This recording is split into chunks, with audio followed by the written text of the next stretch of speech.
রংপুরের মানুষ আমরা সহজ সরল, কিন্তু পুকুরের পানির মতো শান্ত। যদি গর্জে ওঠে তাহলে সমুদ্রের চেয়ে ভয়ঙ্কর রূপ ধারণ করবে।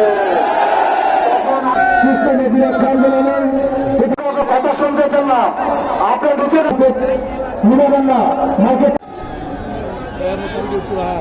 একটা তালবাহানা আমরা লক্ষ্য করছি। সে কারণে এই আন্দোলনের যে প্রধান পৃষ্ঠপোষক অধ্যক্ষ আসাদুল হাবিব দুলু মহোদয়, যিনি এই অঞ্চলের মানুষের হৃদয়ের স্পিরিটকে ধারণ করে আন্দোলন সংগ্রাম করেন।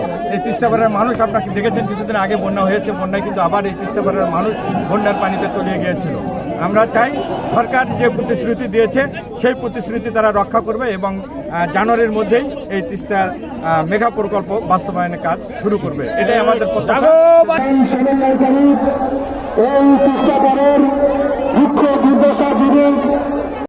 জাগোবায়ে তিস্তা আন্দোলনের ধারাবাহিক এর পর্যায়ে আজকে মশাল প্রজ্বলন আজকে প্রোগ্রাম করা হয়েছে। এই অঞ্চলের মানুষের জমি নদী ভাঙ্গনের কারণে তাদের ক্ষেত খামার এবং তারা কৃষি জমি নদী গর্ভে হারিয়ে যায় এবং এই অঞ্চলের মানুষ নানাভাবে ক্ষতিগ্রস্ত হয়। যার কারণে এই অঞ্চলের মানুষের দুঃখ দুর্দশার কথা চিন্তা করে এই অঞ্চলের মাটি ও মানুষের নেতা, আমাদের প্রিয় নেতা অধ্যক্ষ আসাদুল হাবিব দুলু মহোদয় চিন্তা করে এই অঞ্চলের মানুষের ভাগ্য উন্নয়নের জন্য এই অঞ্চলে একটি প্রকল্প বাস্তবায়ন করতে চাচ্ছেন, যেন এই অঞ্চলে এই নদী এলাকার মানুষ তাদের ভাগ্যের উন্নয়ন করতে পারে এবং এই অঞ্চলে যেন শিল্প কারখানা সহ নানা ধরনের প্রতিষ্ঠান তৈরি হয় এবং এই অঞ্চলের মানুষের ভাগ্যের উন্নয়ন হয়। সেই লক্ষ্যেই এই অঞ্চল আজকের এই মশাল প্রজ্বলন। ঐকান্তিক সহযোগিতার মাধ্যমে আমরা যেন 100% সফল হই। এই লাইটকে জ্বালিয়ে দেন যাতে লোকের অন্ধকারে তাদের দুঃখ দুর্দশা লাঘবের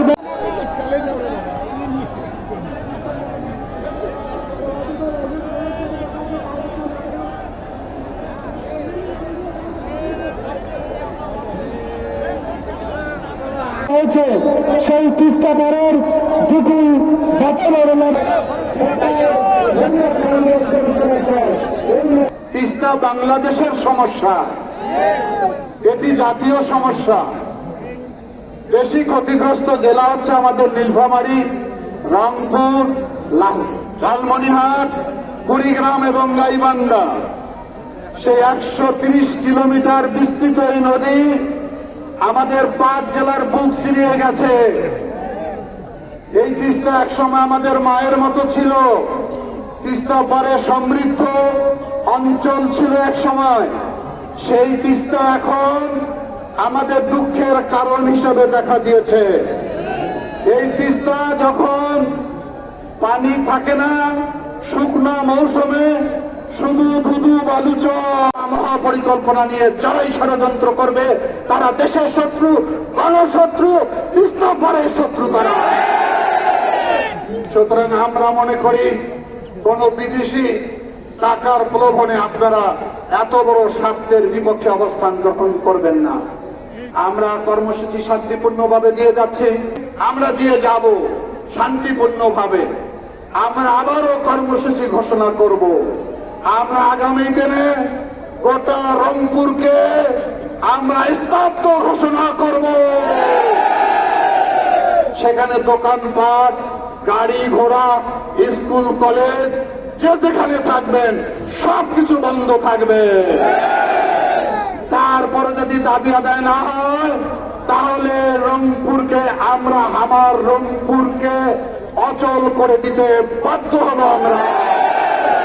আমরা এই দুইটি কর্মসূচি নেতৃবৃন্দের সঙ্গে আলোচনা করে তারিখ নির্ধারণ করব। এই কর্মসূচিতে সবাই সহযোগিতা করবেন কিনা হাত তুলে দেখে। সুতরাং আমরা মনে করি আমাদের জীবনের আন্দোলন, রংপুরের আন্দোলন, রংপুরের বাঁচা আমরের আন্দোলন, রংপুরে 2 কোটি মানুষের জীবন সংগ্রাম।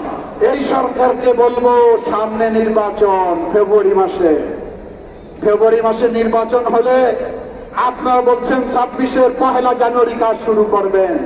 কাজের তো কোনো নমুনা দেখি না। এত বড় প্রকল্প, এই প্রকল্পতে এখনো অনেক কিছু আসা উচিত ছিল। সুতরাং এটার মধ্যে শুভঙ্করী ফাঁকি রয়েছে আমার ধারণা। এটা তো ছোট্ট একটা ব্রিজের কাজ নয়, এটা ছোট্ট রাস্তার কাজ নয়, এটা ছোট্ট একটা স্কুলের বিল্ডিং এর কাজ নয়। সুতরাং কোন ভাওতাবাজিতে আমরা মানব না। আপনারা ফেব্রুয়ারি মাসে নির্বাচন দিলে নভেম্বরের মধ্যেই কাজ শুরু করতে হবে। আমরা দৃশ্যমান দেখতে চাই কাজ শুরু হয়েছে, তাহলে আমরা আন্দোলন থেকে সরে আসব। আর তা না হলে ডিসেম্বর জানুয়ারিতে সরকার কাজ করতে পারবে না। এটি যে একটি প্রকল্প হয়েছে, যদি ইয়ারডি থেকে নাকি ঋণের জন্য বলা হচ্ছে, এটি একটা পিডি নিয়োগ করা হোক, প্রকল্প দেওয়া হোক তিস্তা কর্তৃপক্ষ, আমরা তখন বুঝতে পারবো যে কাজ শুরু হয়েছে। কাজ না শুরু হলে রংপুরের মানুষকে মঙ্গাল লোক বলবেন না, রংপুরের মানুষকে মফিজ বলবেন না। রংপুরের মানুষ জেগে উঠেছে, মাটি ফেটে রংপুরের লোক স্লোগান তুলেছে, জাগো বাংলা। সুতরাং এই আওয়াজ বাংলাদেশের সীমানা ছাড়িয়ে গেছে। এত বড় আন্দোলন নয়, বাংলাদেশে কোথাও সংগঠিত হয় নাই। রংপুরের মানুষ আমরা সহজ সরল, কিন্তু পুকুরের পানির মতো শান্ত। যদি গর্জে ওঠে তাহলে সমুদ্রের চেয়ে ভয়ঙ্কর রূপ ধারণ করবে। হ্যাঁ